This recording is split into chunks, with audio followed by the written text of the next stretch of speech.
उत्तर प्रदेश में बीटीसी शिक्षक निकल के आए, उनको लाठियों से पिटवाया जाएगा। शिक्षा मित्र आए तो सर मड़वाएं महिलाएं, सुहागिन महिलाएं। ग्राम विकास अधिकारी के नौजवान आए तो उनको लाठियों से पीट के लहूलुहान कर दिया जाएगा। पुलिस भर्ती के नौजवान आए तो उनको पीट के लहूलुहान कर दिया जाएगा।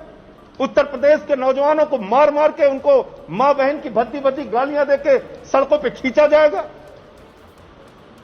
और मंत्री के भाई को फर्जी सर्टिफिकेट के आधार पर नौकरी दी जाएगी, और अभी भी वो मंत्री बने हुए हैं। ये एक एक करके मैं बता रहा हूं आपको। ये एक जमीन मंत्री जी ने खरीदी है जफर अली नाम के व्यक्ति से, जिसका मार्केट वैल्यू जिस जमीन की है 7 करोड़ रुपए। जिस जमीन की मार्केट वैल्यू 7 करोड़ रुपए है, सर्किल रेट 1,26,29,000 है, और वो जमीन मंत्री जी ने मात्र 20 लाख रुपए में खरीदी है। इनकम टैक्स वाले चाहे तो आज बेसिक शिक्षा मंत्री के यहां छापा मार के उनकी गिरफ्तारी करवा सकते हैं। ये सीधा सीधा फर्जीवाड़ा है। उसके बाद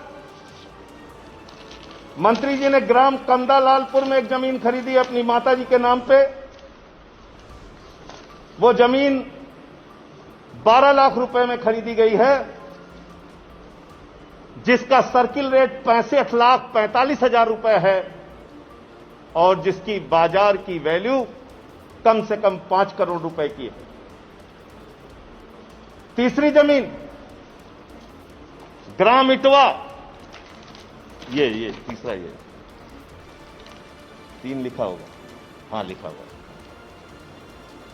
ये इसके विक्रेता हैं रमेश चंद, और ये भी मंत्री जी के माताजी के नाम पे है कालंदी।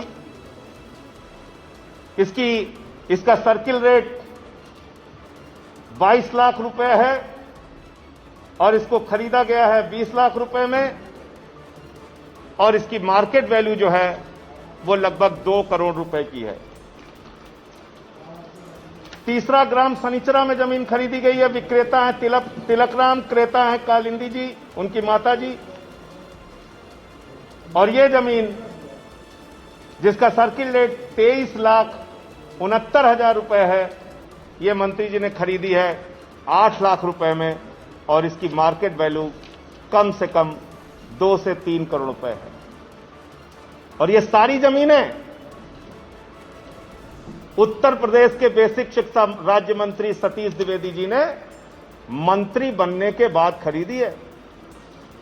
मंत्री बनने के बाद तो मंत्री जी आपकी आय कहां से हुई, आपकी आमदनी कहां से हुई? आदित्यनाथ जी की सरकार में बैठ के मंत्री बनके क्या बच्चे के जूते में जो फर्जीवाड़ा हुआ वो जूते वालों ने ये पेमेंट किया है?